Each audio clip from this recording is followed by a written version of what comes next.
Hello friends, very good morning. स्वागत है आप सभी का हमारे अपने चैनल ऑनलाइन स्टडी पॉइंट में। और आज है 1 अगस्त। आज हम देखेंगे 1 अगस्त के महत्वपूर्ण करंट अफेयर्स को।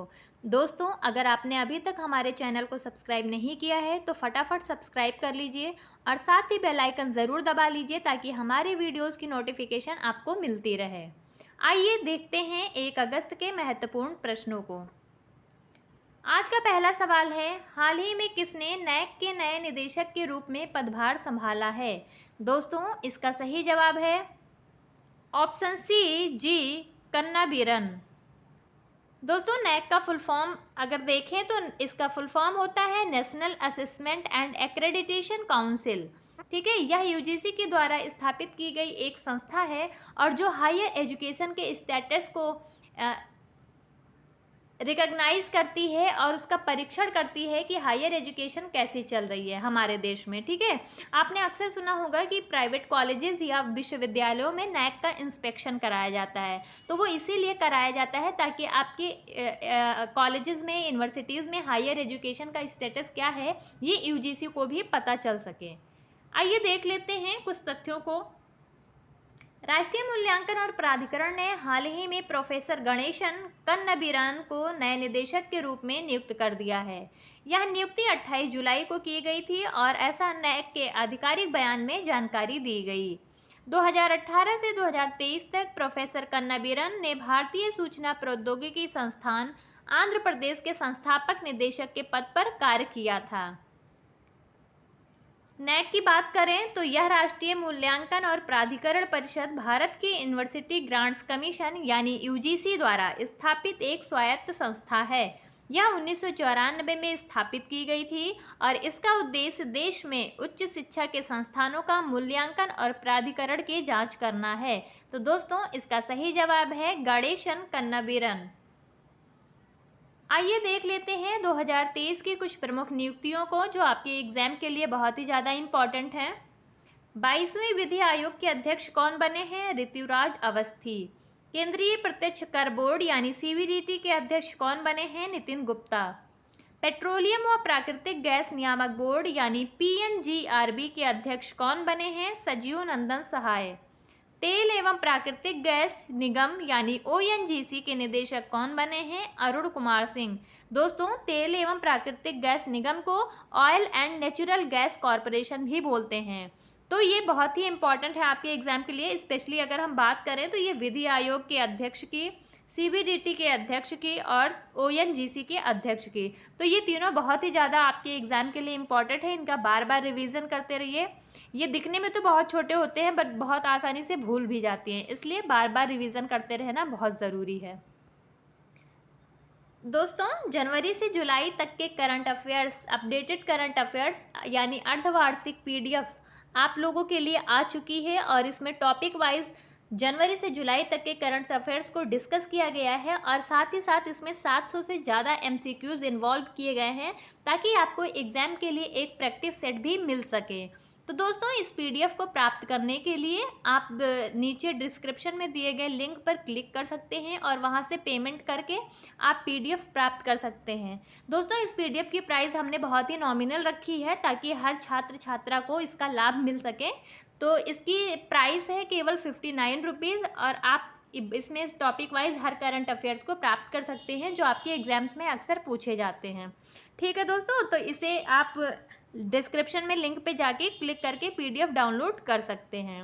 और अगर आपको कोई भी दिक्कत आती है पेमेंट करने में या पीडीएफ डाउनलोड करने में तो व्हाट्सएप नंबर जो आपको अवेलेबल कराया जाता है हर वीडियो में, आप उस पर कांटेक्ट कर सकते हैं।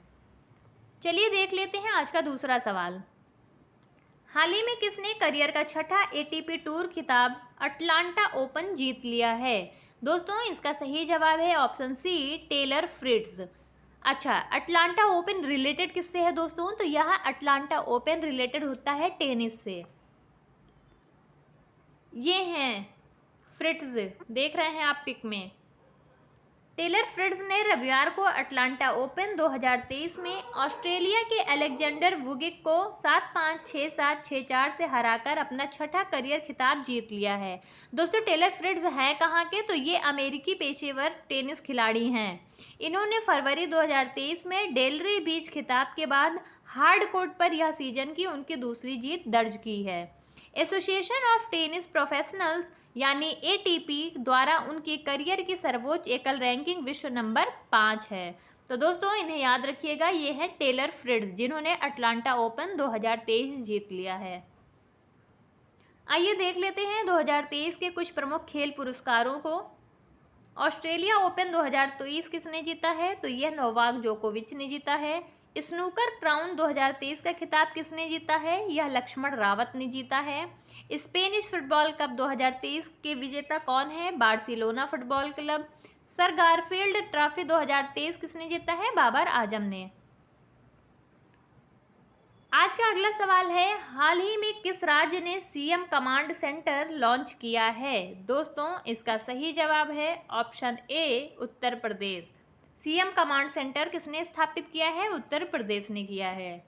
दोस्तों, ये हैं हमारे उत्तर प्रदेश के मुख्यमंत्री योगी जी, देख रहे हैं आप। इन्होंने ही 30 जुलाई को लखनऊ में लाल बहादुर शास्त्री भवन में मुख्यमंत्री कमांड सेंटर और सीएम डैशबोर्ड का उद्घाटन किया। इसका उद्घाटन इसलिए किया गया है, या यूं कहें कि इसका उद्देश्य क्या है, तो इसका उद्देश्य है सरकारी योजनाओं और सेवाओं के लाभ को जरूरतमंद व्यक्ति को और योग्य लोगों के लिए सुनिश्चित करना। उत्तर प्रदेश की राजधानी है लखनऊ। मुख्यमंत्री हैं योगी आदित्यनाथ। राज्यपाल हैं आनंदीबेन पटेल। यहाँ से लोकसभा सीट है 80, राज्यसभा सीट है 31। दोस्तों, मैप में आप देख पा रहे होंगे उत्तर प्रदेश यहाँ पे है हमारा, ये उत्तर प्रदेश स्टेट है और इसकी कैपिटल है लखनऊ। ठीक है, आइए देख लेते हैं 2023 में लॉन्च किए गए कुछ प्रमुख ऐप एवं पोर्टल्स को। युवा संगम पोर्टल शिक्षा और कौशल विकास एवं उद्यमिता मंत्रालय के द्वारा लॉन्च की गई है। व्हाट्सएप कम्युनिकेशन IRCTC के द्वारा लॉन्च की गई है। नेशनल लॉजिस्टिक पोर्टल मरीन किससे संबंधित है? तो यह पत्तन पोत परिवहन एवं जलमार्ग मंत्रालय से संबंधित है। BSF प्रहरी ऐप, तो यह गृह मंत्रालय द्वारा लॉन्च की गई है। तो दोस्तों, इन पोर्टल्स एवं ऐप को भी याद रखिएगा, आजकल एग्जाम में बहुत ही ज़्यादा पूछे जाने लगे हैं। आज का चौथा सवाल है हमारा, किसने doctor APJ Abdul Kalam memories never die पुस्तक का विमोचन किया है? दोस्तों, यह बहुत ही इम्पोर्टेंट क्वेश्चन है, समझ लीजिए, आपके एग्जाम में आना ही आना है, ये बहुत ही ज़्यादा इम्पोर्टेंट है, याद रखिएगा, इसको भूलिएगा मत। तो इसका विमोचन किसने किया है? ये किया है ऑप्शन सी, आपके गृह मंत्री अमित शाह जी ने। ठीक है, doctor APJ Abdul Kalam memories never die, तो इसका विमोचन किया है अमित शाह जी ने। और इस बुक के राइटर कौन हैं? तो इस बुक के राइटर हैं डॉक्टर YS राजन, जो इसरो में काम करते थे और ये APJ अब्दुल कलाम के बहुत करीबी थे। ठीक है, इनका पूरा नाम क्या था? यज्ञस्वामी सुंदरराजन।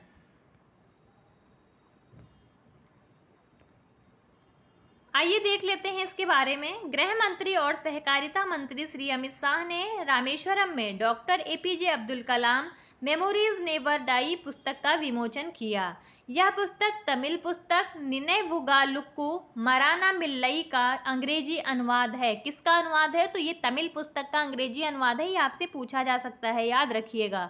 निनेवुगालुक्कू मराना मिल्लई का अंग्रेजी अनुवाद है। यह पुस्तक किसके द्वारा लिखी गई है? तो उनकी भतीजी डॉक्टर नज़ीमा मरईकार और प्रतिष्ठित इसरो वैज्ञानिक डॉक्टर YS राजन के द्वारा लिखी गई है, जो सबसे करीबी विश्वास पात्र व्यक्ति थे।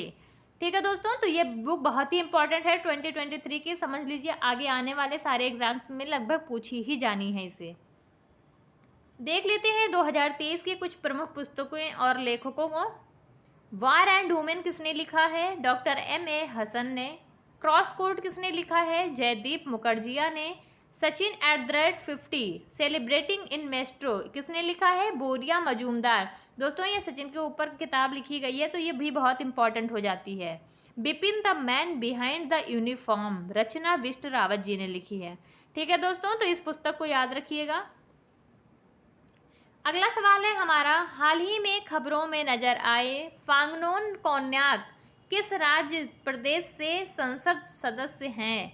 दोस्तों इसके बारे में हमने कई दिन डिस्कस किया है। ये कहाँ की रहने वाली हैं? तो ये रहने वाली हैं नागालैंड की, ठीक है, और एकमात्र संसद सदस्य हैं ये हैं फांगनोन कोन्याक, जो राज्यसभा के उपाध्यक्ष के रूप में भी और बाद में अध्यक्ष के रूप में नामित हुई हैं, ठीक है।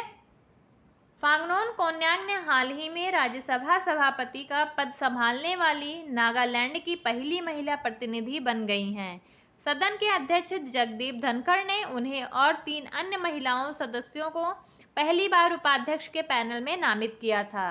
2022 में सुश्री कोन्याक नागालैंड से राज्यसभा के लिए चुनी जाने वाली पहली महिला बनी थी। तो दोस्तों याद रखिएगा, फांगनोन कोन्याक कौन है? राज्यसभा सभापति हैं और यह कहाँ से बिलोंग करती हैं? तो नागालैंड से बिलोंग करती हैं। बात करें नागालैंड की तो इसकी राजधानी है कोहिमा, मुख्यमंत्री हैं नेफ्यू, राज्यपाल है ला गणेशन और यहाँ से लोकसभा सीट है 1, राज्यसभा सीट है 1। चलिए दोस्तों, मैप में आप देख पा रहे हैं कि नागालैंड कहाँ पर है? तो यहाँ पर है। इसकी राजधानी है कोहिमा, ठीक है, नागालैंड। अगला प्रश्न है, हाल ही में भारतीय निशानेबाज ऐश्वर्य प्रताप सिंह तोमर ने FISU वर्ल्ड यूनिवर्सिटी गेम्स में कौन सा पदक जीत लिया है? दोस्तों इसका सही जवाब है ऑप्शन बी, स्वर्ण पदक। दोस्तों जान लेते हैं फिसू के बारे में। फिसू का फुल फॉर्म क्या होता है? तो लैटिन वर्ड्स में इसका जो मीनिंग था वो था फेडरेशन इंटरनेशनले डू स्पोर्ट यूनिवर्सिटायर, ठीक है, लेकिन इंग्लिश में इसको हम क्या बोलते हैं? International university sports federation, international university sports federation. दोस्तों जब आप करंट अफेयर्स की वीडियोस देखते हैं तो आप एक रनिंग नोट्स भी बनाते रहिए, ताकि मैं जो फुल फॉर्म्स बताती हूँ या कुछ एक्स्ट्रा फैक्ट बताती हूँ तो उसको आप नोट डाउन करते रहिए। इससे क्या होता है कि आपके दिमाग में वो चीज़ें जब आप सुनते हैं, देखते हैं और लिखते हैं तो ये चीज़ें आपके दिमाग में देर तक टिकती हैं, ठीक है।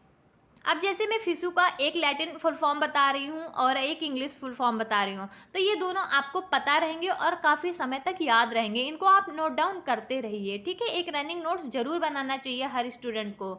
स्टूडेंट को कभी भी अपनी कलम और कॉपी नहीं छोड़नी चाहिए, ठीक है। तो इसको नोट डाउन करते रहा करिए आप लोग, इससे आपको बहुत फ़ायदे मिलेंगे। दोस्तों निशानेबाज ऐश्वर्य प्रताप सिंह तोमर ने आयोजन के दूसरे दिन चीन के चेंगदू में FISU वर्ल्ड यूनिवर्सिटी गेम्स में भारत के लिए स्वर्ण पदक जीत लिया है। पुरुषों के 50 मीटर राइफल 3 पोजीशन में प्रतिस्पर्धा करते समय तोमर ने फाइनल में कुल 461.7 अंक बनाकर शीर्ष पोडियम स्थान हासिल कर लिया। तोमर की जीत के साथ भारत के पास अब खेलों में शूटिंग में स्वर्ण, रजत और कांस्य पदक तीनों शामिल हो गए हैं, ठीक है दोस्तों। तो इसका सही जवाब है ऐश्वर्य प्रताप सिंह तोमर। जान लेते हैं FISU वर्ल्ड यूनिवर्सिटी गेम के बारे में। इसे पहले यूनिवर्सियाड के नाम से जाना जाता था और अब इसको इंटरनेशनल यूनिवर्सिटी स्पोर्ट्स फेडरेशन यानी FISU द्वारा विश्वविद्यालय के एथलीटों के लिए आयोजित एक अंतर्राष्ट्रीय संस्था के रूप में जाना जाने लगा।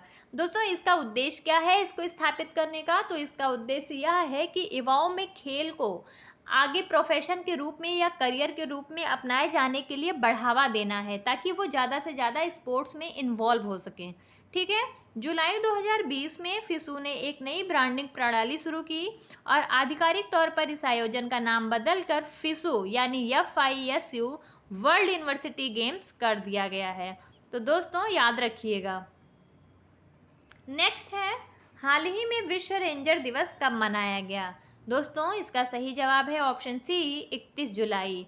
रेंजर किससे रिलेटेड है दोस्तों? तो ये फॉरेस्ट डिपार्टमेंट से रिलेटेड होता है और यह फॉरेस्ट डिपार्टमेंट में एक पोस्ट होता है जिस पे जो व्यक्ति पद धारित करते हैं वह लुप्त होने वाली प्रजातियों के संरक्षण को बढ़ावा देते हैं, ठीक है। विश्व रेंजर दिवस प्रतिवर्ष 31 जुलाई को वन्यजीव संरक्षण और प्राकृतिक संसाधन संरक्षण के लिए प्रतिबद्ध साहसी व्यक्तियों को सम्मानित करने और उनकी सराहना करने के लिए मनाया जाता है। यह दुनिया भर के रेंजरों के निस्वार्थ प्रयासों को स्वीकार करता है, जो नाजुक पारिस्थितिक तंत्र और लुप्तप्राय प्रजातियों की रक्षा के लिए अथक प्रयास करते हैं, जो अत्यंत और सम्मान और प्रशंसा के पात्र बन जाते हैं। दोस्तों, इस वर्ष विश्व रेंजर दिवस 2023 का विषय क्या है? तो ये है 30/30। ठीक है, 30/30। तो दोस्तों, रेंजर जो दिवस मनाया जाता है यह फॉरेस्ट डिपार्टमेंट में रेंजर पद पर नियुक्त व्यक्तियों के लिए मनाया जाता है, उनको सम्मान देने के लिए मनाया जाता है, जो लुप्त होने वाली प्रजातियों के संरक्षण को बढ़ावा देते हैं और उसके लिए अथक प्रयास करते हैं। आइए देख लेते हैं अगस्त में मनाए जाने वाले कुछ प्रमुख दिवसों को। 2 अगस्त को मनाया जाता है पिंगली वेंकैया जयंती। पिंगली वेंकैया जयंती मनाई जाती है दोस्तों। और पिंगली वेंकैया थे कौन? जो हमारा राष्ट्रीय ध्वज है उसको डिज़ाइन करने वाले पिंगली वेंकैया जी हैं, जिन्हें राष्ट्रीय ध्वज का डिज़ाइनर भी कहा जाता है। ठीक है। 6 अगस्त को हिरोशिमा दिवस मनाया जाता है। जैसा कि आप सभी को पता होगा, हिरोशिमा और नागासाकी पर बम गिराए गए थे, तो उसी के स्मृति में 6 अगस्त को हिरोशिमा दिवस मनाया जाता है। 7 अगस्त को राष्ट्रीय हथकरघा दिवस मनाया जाता है। राष्ट्रीय हथकरघा दिवस क्या होता है? तो राष्ट्रीय हथकरघा दिवस दोस्तों, जो लघु उद्योग होते हैं जिनमें सूत काटने की या हथकरघा हाथों से मशीन चलाई जाती है और उनसे धागों को बुना जाता है, कपड़ों को बनाया जाता है, तो उसको प्रोत्साहन देने के लिए, लघु उद्योग के रूप में उसे प्रोत्साहन देने के लिए और ऐसे गृह एवं लघु उद्योगों को बढ़ावा देने के लिए, उन्हें सहायता देने के लिए यह दिवस मनाया जाता है। 9 अगस्त को नागासाकी दिवस मनाया जाता है। जैसे 6 अगस्त को अभी मैंने बताया कि हिरोशिमा दिवस, यानी हिरोशिमा पर बम जब गिरा था तो उसकी स्मृति में मनाया जाता है। और 9 अगस्त को नागासाकी में बम गिराए गए थे, इस कारण हम इसको 9 अगस्त को उसकी स्मृति में मनाते हैं। ठीक है। इन दोनों का प्रभाव दोस्तों बहुत ही ज़्यादा गंभीर हुआ था, जो अभी तक वहाँ पर दिखाई देते हैं। अगला प्रश्न है हमारा, हाल ही में किसने मेरी माटी मेरा देश अभियान शुरू करने की घोषणा की है?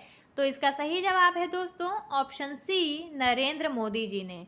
मेरी माटी मेरा देश अभियान, दोस्तों हम लोगों ने बात की थी इस पे। मेरी माटी मेरा देश अभियान आज़ादी का अमृत महोत्सव समापन होने के क्रम में स्टार्ट किया गया है। और यह कब लॉन्च किया गया था आज़ादी का अमृत महोत्सव? तो दोस्तों यह 12 मार्च 2021 से प्रारंभ किया गया था। ठीक है। और अब इसके समापन का समय पास आ रहा है, तो उसी अनुक्रम में मेरी माटी मेरा देश अभियान शुरू किया गया है।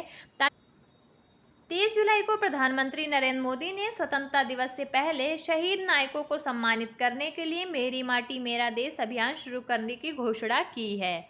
अभियान की घोषणा प्रधानमंत्री नरेंद्र मोदी ने स्वतंत्रता दिवस से पहले मेरी माटी मेरा देश अभियान शुरू करने की घोषणा की और इसका उद्देश्य देश के शहीद पुरुषों और महिलाओं का सम्मान करना बताया है।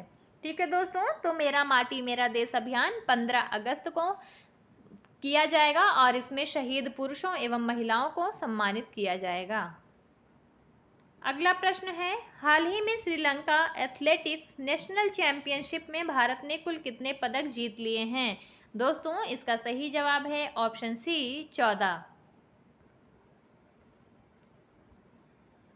श्रीलंका में चल रहे श्रीलंका एथलेटिक्स राष्ट्रीय चैंपियनशिप में भारतीय दल ने 9 स्वर्ण, 4 रजत और 1 कांस्य पदक सहित 14 पदक जीत लिए हैं। भारतीय 4x400 मीटर मिश्रित रिले टीम स्पर्धा में अमोज जैकब, ऐश्वर्या मिश्रा, मोहम्मद अनस और हिमांशी मलिक ने अंतिम दिन का पहला स्वर्ण पदक जीता।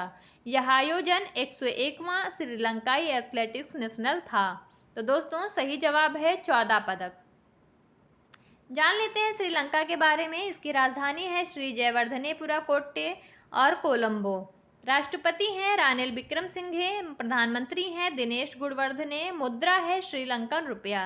दोस्तों इसकी जो राजधानी है वो 2 है। आप लोग सोच रहे होंगे कि ये 2 राजधानियाँ क्यों हैं? तो 2 राजधानियाँ इसलिए हैं दोस्तों, जयवर्धनेपुरा कोट्टे जो है वो लेजिस्लेटिव राजधानी है और जो कोलंबो है वो एग्जीक्यूटिव और जुडिशियल कैपिटल है। ठीक है, तो याद रखिएगा। दोस्तों देख लेते हैं मैप में श्रीलंका को। ये रहा श्रीलंका, इसकी राजधानी है कोलंबो। ठीक है।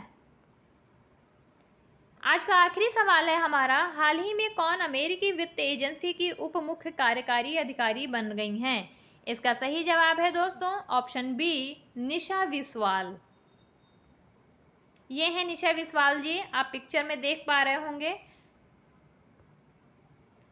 निशा विस्वाल एक भारतीय अमेरिकी नीति विशेषज्ञ हैं। यह United states international development finance corporation के डिप्टी सीईओ के रूप में भी काम करेंगी। यह वर्तमान में यूएस चैम्बर ऑफ कॉमर्स में अंतर्राष्ट्रीय रणनीति और वैश्विक पहल के लिए वरिष्ठ उपाध्यक्ष हैं। इनके पास अमेरिकी विदेश नीति और अंतर्राष्ट्रीय विकास कार्यक्रमों में 30 वर्षों से अधिक का अनुभव है। तो दोस्तों यह निशा विस्वाल हैं जो United state international development finance corporation की डिप्टी सीईओ बन गई हैं। जान लेते हैं अमेरिका के बारे में। इसकी राजधानी है वाशिंगटन डीसी, राष्ट्रपति है जो बाइडेन, उपराष्ट्रपति है कमला हैरिस और मुद्रा है यूएस डॉलर। दोस्तों मैप में देखिए यूनाइटेड स्टेट्स यहाँ पर है और इसकी राजधानी है वाशिंगटन डीसी।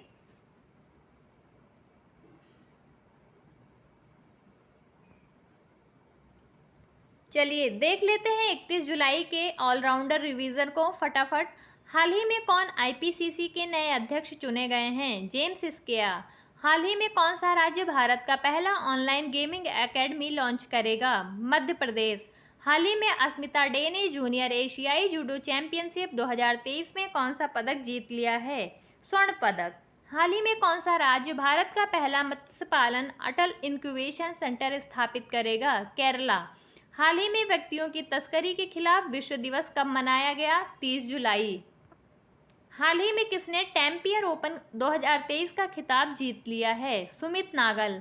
हाल ही में भारत में लापता महिलाओं की सूची में कौन सा राज्य शीर्ष पर रहा है? महाराष्ट्र। हाल ही में वर्ल्ड सिटीज कल्चर फोरम में शामिल होने वाला पहला भारतीय शहर कौन बना है? बेंगलुरु। हाल ही में कहाँ मचैल माता यात्रा शुरू की गई है? जम्मू। हाल ही में किस देश में ग्लोबल वार्मिंग के कारण विश्व का सबसे बड़ा परमाफ्रॉस्ट क्रेटर बाटागाई का तेजी से बढ़ रहा है? रूस। दोस्तों ये थे हमारे 31 जुलाई के ऑलराउंडर रिवीजन। आइए देख लेते हैं अब आज का प्रश्न। हाल ही में किसने टैम्पियर ओपन 2023 का खिताब जीत लिया है? दोस्तों इसके साथ साथ आप ये भी बताइएगा कि टैम्पियर ओपन जो 2023 का जो खिताब है यह किस गेम से रिलेटेड है, ठीक है। और इसका सही जवाब आप लोग कमेंट सेक्शन में देते रहिए। आपको 2 चीज़ें बतानी है, टैम्पियर ओपन 2023 का खिताब किसने जीता है और यह किससे संबंधित है। फटाफट अपने जवाब कमेंट सेक्शन में देते रहिए। और हमारी वीडियोस अगर आपको अच्छी लगी हो तो लाइक, शेयर और हमारे चैनल को सब्सक्राइब ज़रूर करें। दोस्तों ज़्यादा से ज़्यादा वीडियोस को शेयर करिए ताकि अधिक से अधिक लोगों को हमारी वीडियोस के माध्यम से उनकी तैयारी में सहायता मिल सके। चलिए दोस्तों चलते हैं, आज की वीडियो यहीं तक थी। आप सभी का बहुत बहुत धन्यवाद।